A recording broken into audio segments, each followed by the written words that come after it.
Et paradoxalement, effectivement, pour des nouveaux fonds, nous avec Alta Conviction et Altarea, on intègre justement ces nouveaux fonds, c'est vraiment une opportunité parce qu'on va pouvoir comme ça déployer la stratégie dans des prix qui ont corrigé et sur des actifs qui vont pouvoir être indexés en termes de loyer avec l'inflation.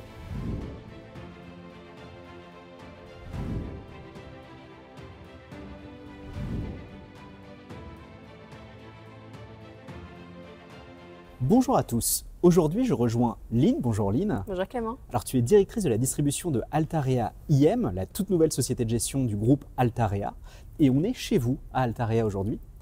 Et alors peut-être pour commencer, pourrais-tu nous parler un petit peu plus de ce fameux groupe leader dans l'immobilier en France? Avec grand plaisir, je suis ravie de t'accueillir chez nous, chez Altarea, qui est le siège en plein cœur de Paris, au Palais de la Bourse, de l'ensemble des savoir-faire et des expertises du groupe Altarea. On a beaucoup l'image associée au résidentiel, à la promotion. Alors certes, c'est le cas. Altarea est un promoteur dans le résidentiel, mais c'est en vérité beaucoup plus que ça. Et c'est vrai qu'on a la chance, et le contexte nous donne raison aujourd'hui, d'avoir toujours eu cette politique de diversification, d'aller exercer dans toutes les catégories de l'immobilier, que ce soit évidemment le résidentiel, mais le bureau, l'éducation, les énergies renouvelables, les data centers. On est vraiment sur chacune des catégories d'actifs de l'immobilier en France aujourd'hui et aussi sur l'ensemble des métiers. Ça va des travaux à la gestion et puis il y a quelques semaines maintenant la gestion de patrimoine avec la société de gestion. Excellent, et donc du coup j'imagine que cette polyvalence est une grande force pour vous évidemment dans un contexte qui n'est pas toujours évident pour notamment les promoteurs aujourd'hui quand même. Exactement, le contexte n'est facile pour personne, mais comme je te le disais, on a toujours veillé à ne pas mettre tous nos œufs dans le même panier. Et je pense aujourd'hui à Altarea Commerce, qui est notre foncière, qui est cotée en bourse, qui pèse un peu plus de 5 milliards d'euros, avec 250 collaborateurs qui pensent, qui mangent, qui dorment commerce, et qui vont nous servir évidemment, nous, comme une aide précieuse pour développer la SCPI Alta Conviction. Alors c'est un excellent point, et ce que je propose c'est qu'on aille dans les bureaux de Altarea IM pour parler un petit peu plus en détail de votre nouvelle société de gestion. Avec plaisir, je t'emmène. Alors, on est ici du coup chez Altarea IM, la branche société de gestion de Altarea. Est-ce que tu peux nous en dire un petit peu plus sur cette filiale, depuis quand vous existez et puis finalement quel est l'objectif de ce lancement? Oui, avec plaisir. Comme on l'a dit un peu plus tôt, Altarea était investi sur quasiment tous les secteurs de l'immobilier. Il ne lui manquait que la société de gestion et c'est chose faite aujourd'hui avec Altarea IM. Nous sommes une quinzaine de collaborateurs aujourd'hui, donc c'est encore une équipe souple et agile. On a été créé, on a l'ambition en tout cas d'aller investir ce nouveau marché de l'immobilier. On va en parler peut-être avec Marc-Olivier un peu plus en détail par la suite, mais on a un marché immobilier qui littéralement nous tend les bras et on s'est dit que c'était trop dommage de ne pas avoir l'occasion d'aller l'investir. Donc on a décidé de lancer Alta Conviction, qui est notre première SCPI, qui est une SCPI diversifiée, qui investit en France et en Europe. Nous sommes aujourd'hui entièrement dédiés à son développement. Excellent. Alors ce que je te propose dans ce cas, c'est peut-être qu'on aille en parler un peu plus avec Marc-Olivier pour tout comprendre sur Alta Conviction. On y va. Alors pour la suite de cette vidéo, on est rejoint par Marc-Olivier. Bonjour Marc-Olivier. Bonjour Clément. Tu es le directeur général d'Altarea IM et on va en profiter pour rentrer encore plus dans les détails de Alta Conviction. Avec plaisir. Et donc aujourd'hui, on va parler un petit peu plus en détail du contexte immobilier et de votre stratégie sur les actifs pour cette SCPI Alta Conviction. Alors pour revenir, vous vous lancez dans un marché chahuté, c'est le moins qu'on puisse dire. Comment vous l'envisagez? Est-ce que vous avez fait exprès de vous lancer dans ce marché? Est-ce que finalement c'était un hasard? Comment l'analysez-vous? Je peux prendre peut-être le début de la réponse. C'est vrai que le marché immobilier, pour parler de lui d'abord, il est entré dans ce que nous on appelle un nouveau cycle. Alors qu'est-ce qui se cache derrière ce nouveau cycle? C'est les taux qui sont remontés et la résurgence qu'on pense durable de l'inflation. Donc on est passé de taux zéro et d'une inflation très faible à aujourd'hui une inflation qui a eu un pic autour de 6%, qui est redescendu à 3% et des taux qui ne sont pas très loin de 3%.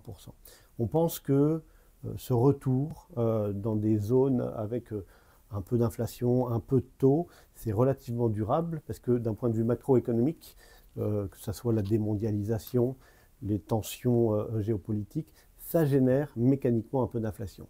Et donc, c'est pour nous un nouveau cycle. Après, je rappelle quand même quasiment 5 à 10 ans de taux très bas, voire zéro. Voilà, exactement.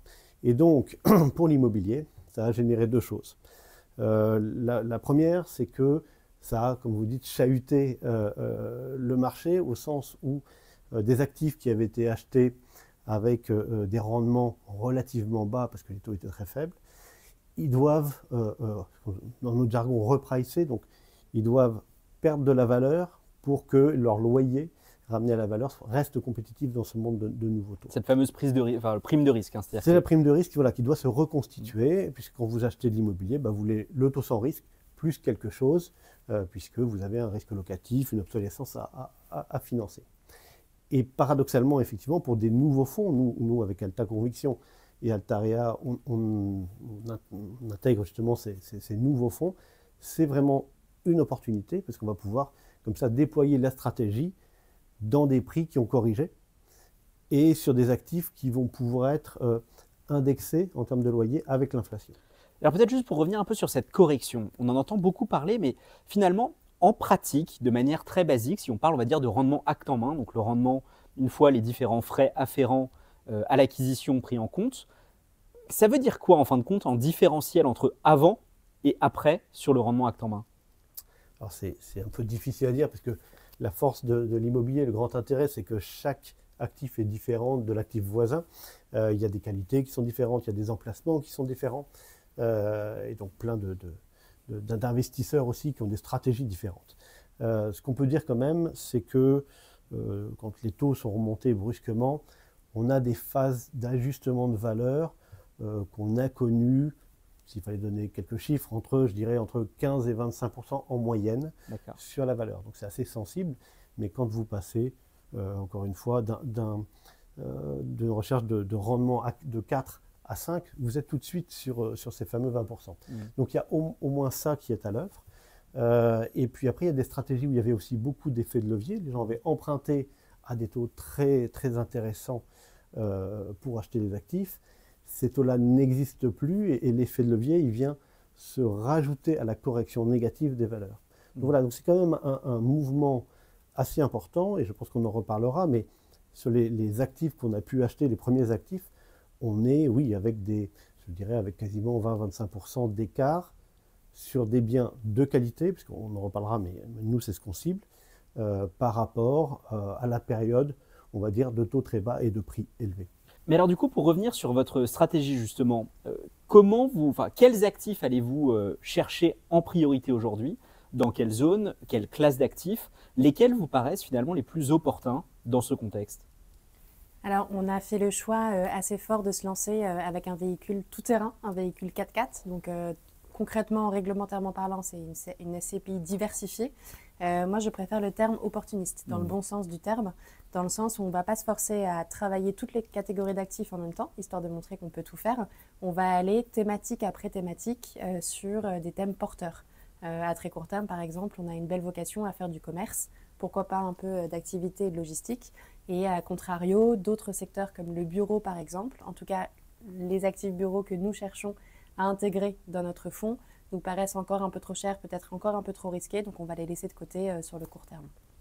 D'accord, ok. Donc effectivement, opportuniste, en France, en Europe, comment vous envisagez ça? Les deux, principalement en France, mais grâce à notre groupe qui a des salariés, des collaborateurs sur l'ensemble du territoire, mais y compris en Europe, je pense notamment à l'Espagne et à l'Italie, on va avoir une petite poche européenne au sein de la SCPI. D'accord, donc majorité française, mais avec quelques biens potentiellement d'ailleurs de manière opportuniste, comme tu viens de le dire, en Europe également. Exactement. Et alors, ça nous amène de manière assez naturelle à vos premières acquisitions, parce que vous êtes une SCPI récente. Peut-être vous pouvez me rappeler juste quand est-ce que vous avez été créé, quelle capitalisation vous avez à date? On est tout jeune, hein. Oui. On s'est lancé il y a quelques mois, en octobre 2023. Ouais. Moi, je suis arrivée début décembre pour lancer la distribution auprès de nos partenaires CGP. On a collecté quasiment 30 millions d'euros à ce jour, qui ont tous été réinvestis, puisque, Marc-Olivier, tu pourras peut-être rentrer un peu plus dans les détails, mais on a acheté 2 actifs à ce jour. Un Franprix à 5 millions d'euros en plein cœur de Paris, rue des Petites Écuries, et notre tout jeune actif dont on est très fiers, qui est à Annecy, le centre commercial à ciel ouvert Arcalo, que nous avons acheté pour 25 millions d'euros. Ok, donc 100% de la collecte a déjà été déployée, parce que 5 plus 25, 30, vous n'avez pas de, on va dire, d'argent qui dort pour l'instant. A priori, c'est ça, 25 plus 5, 30. Excellent. Et alors du coup, pour revenir un peu sur ces deux actifs, c'est assez rigolo, parce que le Franprix en plein Paris, on ne se serait pas attendu nécessairement à ce que ce soit un actif à haut rendement. Alors, quelle était la logique peut-être pour ces deux biens pour l'instant? La première des logiques, c'est qu'on veut avoir un fonds patrimonial qui investit dans le nouveau cycle immobilier. Ouais. Ça veut dire qu'on veut, pour chaque acquisition, on ait suffisamment de garanties sur la bonne tenue de la valeur. Alors, ça dépend aussi du marché des taux, etc. Mais quand même, quand vous investissez en plein cœur du 10e sur une enseigne alimentaire et qu'il y a une densité de population comme il y a à Paris, on n'est pas quand même grand risque sur le sujet. Et effectivement, on a acheté cet actif, on va dire autour de 6%, ce qui a un décalage de prix à peu près de l'ordre que je donnais par rapport au même actif qu'on pouvait acheter il y a 2 ans. Là, ce qu'on regarde sur ce type d'actif, c'est le niveau de loyer. Est-ce que le locataire, finalement, a un loyer de marché? Est-ce qu'on peut continuer avec lui son occupation locative pendant longtemps, tout en indexant le loyer et que ça soit fluide pour lui? Sur ce type d'actif-là, c'est ça qu'on va chercher, ce qu'on appelle la résilience. Il n'y a pas énormément de travail d'asset management à faire, hein. Par contre, il faut absolument que le commerçant ait d'une part une jouissance paisible de son commerce et qu'il fasse ses affaires principalement pour garantir cette longévité du loyer. Aujourd'hui, il y a un sujet qui me semble hyper intéressant à affirmer, c'est qu'on estime qu'il y a une fenêtre de tir de 1 à 2 années où on peut faire à la fois du patrimonial, dans le sens noble du terme patrimonial, c'est-à-dire que le bon deal d'aujourd'hui sera également le bon deal de demain. Nous, on a vocation à vous accompagner, toi et tes clients, sur la durée, et en même temps faire de la performance. Comme le disait Marc-Olivier, le contexte immobilier est tel qu'il y a de très bons deals à faire, il y a de très belles opportunités à saisir. Et aujourd'hui, on peut faire du sécuritaire tout en servant de la performance aux associés. C'est vrai que du plein cœur Paris à 6% acte en main, c'est quand même plutôt sympa. Et je pense qu'on ne s'attendait pas à voir ça. Enfin, il y a 2 ans, vous aurez rayonné si vous aviez demandé ce type de rendement, je suppose. Oui, je suppose aussi. Ça aurait été assez vain d'espérer transacter à ces niveaux-là. Et alors sur Annecy? Sur Annecy, donc le taux est un peu supérieur. Il est un peu supérieur à 7%. Et donc là, l'actif est beaucoup plus gros, hein. On est sur une taille de rapport de 1 à 5. Là, ce qui est intéressant, c'est qu'on a un mix locatif sur un actif qui est relativement récent, avec un travail d'asset management identifié avant l'acquisition. Donc ce qui nous intéresse, c'est effectivement le loyer, les nouvelles conditions financières, mais aussi on se projette tout de suite sur quels sont les leviers qu'on va pouvoir proposer aux locataires, aux clients des locataires sur ce parc d'activités commerciales. Et donc il y a, là on est sur 13 000 m², il y a 9 locataires avec des marques connues évidemment comme je sais pas, Boulanger, Foirefouille, Casa, etc. Il y a un parking de 500 places et même un peu plus. Voilà, sur le parking par exemple, on va regarder à installer des bornes électriques. On va regarder à mettre en place des ombrières photovoltaïques. Et tout ça, ça va donner des relais de croissance locative, puisque tout ça rapporte des recettes complémentaires. Alors, pas d'énormes recettes, mais et en plus, ça fait monter en qualité l'actif. On va vraiment pouvoir mettre en œuvre l'ensemble des expertises et des savoir-faire du groupe Altarea, puisque je le rappelle, c'est 2000 collaborateurs qui est présent sur tous les secteurs d'activité, de la construction à la gestion, etc. Et on va pouvoir compter sur ce vivier d'experts et de personnes passionnées de l'immobilier pour nous aider à travailler cet actif et à en faire une petite pépite pour nos associés investisseurs. Ok, donc je comprends bien. Donc il y a cette logique malgré tout de rester sur du patrimonial, mais bon, de ne pas s'interdire d'aller quand même chercher de très beaux rendements. Au-dessus de 7, c'est quand même un excellent rendement acte en main. Peut-être la question que j'aurais par rapport à ça, c'est que vous aviez affiché un objectif initial de 5,5, revu depuis à la hausse à 6. On voit certaines nouvelles SCPI se lancer directement avec un rendement objectif affiché à 7, je crois même 7,7 pour certaines. Où est-ce que vous vous positionnez par rapport à ça? Est-ce que vous avez vocation à être une SCPI high yield, plutôt une SCPI, on va dire, un petit peu fonds de portefeuille? Comment vous verriez ça? Peut-être que d'ailleurs vous refusez ces classifications. Comment vous l'envisagez? Je peux juste commencer. Moi, je pense qu'il faut oublier le 5,5. Je le dis, c'était au démarrage et on a eu cette chance inouïe, au vu des dossiers qui nous arrivaient, d'avoir l'opportunité de remonter le rendement et de mettre un objectif minimum à 6% sur 2024. Après, sur la classification corps, patrimonial et yield, je pense que ça a une très belle pertinence. Après, on n'y est pas encore sur le secteur des SCPI.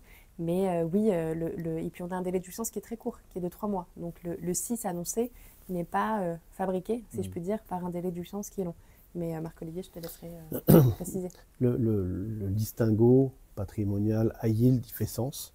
Après, la difficulté pour l'investisseur et pour son conseil, c'est de bien comprendre la politique de chacun des acteurs sur ces fonds. Et souvent, quand on est high yield, on ne se prévaut pas d'être high yield. S'il fallait peut-être faire un distinguo entre les deux stratégies, si vous êtes high yield, vous allez chercher principalement des très hauts rendements et vous aurez plutôt, on va dire, un moteur de performance basé sur le loyer. Le risque, parce qu'à tout bonheur, il y a un risque, c'est d'avoir un moteur qui ait des difficultés sur le point de vue locatif. Et là, la valeur de l'actif n'est pas là pour prendre le relais. Sur une SCPI qu'on qualifie de core ou de patrimonial, on est davantage sur deux moteurs. Le premier, il est toujours locatif, hein, on vient de décrire, et c'est pas, il n'y a pas un énorme écart finalement aujourd'hui, dans le marché d'aujourd'hui, entre du bon patrimonial bien acheté et les premières SCPI à yield. Par contre, ça veut dire que sur le patrimonial, ce qu'on veut, c'est aussi pouvoir capter les hausses de valeur. Et quand vous avez une indexation de 3%, parce qu'il y a 3% d'inflation chaque année, vous achetez à 6, ça devient mécaniquement 6,18, 6,36, etc. Donc vous avez une progression du loyer. Et si les taux de capitalisation ne bougent pas, vous avez aussi une progression de 3% de valeur sur votre investissement. Et donc ça fonctionne voilà, sur deux moteurs. Alors, le moteur locatif plutôt, mais aussi un peu le moteur de valorisation. Et ce moteur de valorisation, en ce moment, il est recherché par beaucoup d'acteurs, puisque justement les valeurs sont challengées. Voilà. Et peut-être d'ailleurs que c'est un bon, comment dire, une bonne introduction sur la suite. C'est-à-dire qu'on est aujourd'hui en mars 2024. On va dire que le consensus des experts tend plutôt à pencher en faveur d'une baisse anticipée des taux d'ici la fin de l'année. Alors, tu nous parlais d'une fenêtre de tir de peut-être 1 à 2 ans. Peut-être, enfin, en tout cas, je le souhaite et je vous le souhaite évidemment. Ce qu'on entend beaucoup, c'est qu'en fait, les SCPI aujourd'hui nous disent il faut acheter maintenant puisque le stock qu'on est en train de constituer est exceptionnel et va être un socle extrêmement puissant pour la suite. Vous partagez cette lecture du marché ?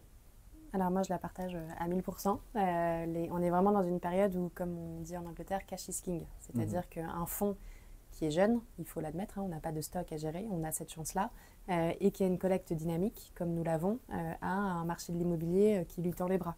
Il y a des opportunités magnifiques à aller saisir, à condition qu'on collecte. Voilà.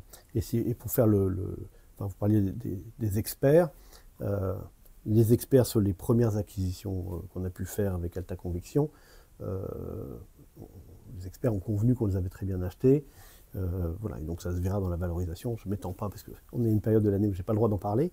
Mais c'est ça qui distingue ces nouveaux fonds par rapport aux anciens. Les anciens, ils ont les mêmes avantages à investir dans le nouveau marché, mais aussi un stock à gérer qui, lui, est plutôt en train d'atterrir, pour parler gentiment, et de corriger.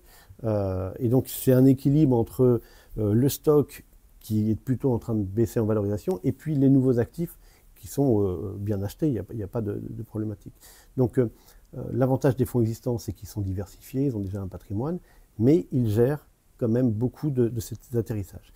Et les experts, ils suivent très attentivement le marché en ce moment. Le marché, il est assez nerveux, c'est-à-dire quand on a vu les taux monter, le marché n'a pas tout de suite corrigé en valeur. Beaucoup de propriétaires ont dit oui, bon, on est quand même loué long, on est sécurisé, ça a aussi une valeur, etc. Le temps commence à passer, les taux restent hauts. Donc voilà, il faut faire ce chemin sur les stocks existants. Et sur les nouveaux actifs, on a ces opportunités. Donc les experts regardent beaucoup la valorisation des stocks, qui pour moi n'ont pas fini de corriger complètement, puisque comme je parlais de 20 à 25% de correction, on voit autour de nous les portefeuilles qui corrigent plus ou moins vite, donc je pense que ça se prolongera un peu. Par contre, les fonds qui ont la chance de se créer en ce moment, alors oui, ils sont moins diversifiés, hein, c'est toujours un équilibre, mais par contre, à condition d'être bien investi, c'est quand même un très très bon timing. C'est un petit peu ce qu'on ressent, parce que d'un côté, les rendements affichés par les fonds jeunes sont plutôt supérieurs à la moyenne, voire même en réalité assez largement supérieurs à la moyenne. Et deux, si je ne me trompe pas, ce qui marche dans un sens devrait marcher dans l'autre. Si les taux venaient à baisser, ça veut dire que le stock constitué aujourd'hui devrait monter. Oui, et c'est bien les deux moteurs dont je parlais, c'est-à-dire que si effectivement les taux voulaient refluer un peu, On aurait peut-être un peu plus de mal à trouver autant d'opportunités qu'aujourd'hui, mais par contre, tout ce qu'on aurait acheté valoriserait. Et là, on aurait sur la valeur peut-être des choses à faire sur ces nouvelles SCPI. Bah, c'est plutôt assez joli parce que finalement, on se dit 2024, peut-être l'année en or pour investir en SCPI, en tout cas dans des SCPI récentes. Et peut-être pour finir sur Alta Conviction, donc pour nos auditeurs qui seraient convaincus maintenant d'investir, quelles sont les conditions, le montant minimum, donc le délai de jouissance, on en a parlé rapidement, peut-être aussi est-ce que vous avez des versements programmés, de la nue propriété, voilà, comment ça marche pour quelqu'un qui se dit après cette interview, je veux y aller? Alors, tout comme la stratégie d'investissement immobilière, on a cherché à la rendre la plus souple possible. C'est pareil pour les conditions d'investissement, puisque le prix de la part est à 300 €. C'est aussi le ticket minimum, donc on est hyper accessible. Versement programmé, bien sûr, à hauteur de prix d'une part. Et pareil, échelonné dans l'année, ça reste très souple. On est accessible très bientôt, dans les jours qui viennent, en démembrement. Nous sommes finançables également. Que te dire d'autre? Délai de jouissance court, on en a parlé, qui est de 3 mois. Donc je pense qu'on a quand même une solution d'investissement qui peut s'adapter à différents profils d'investisseurs. Ok, donc une SCPI tout terrain sur tous les aspects finalement. Exactement. Excellent, bah merci à tous les deux. Merci Clément. Merci Clément.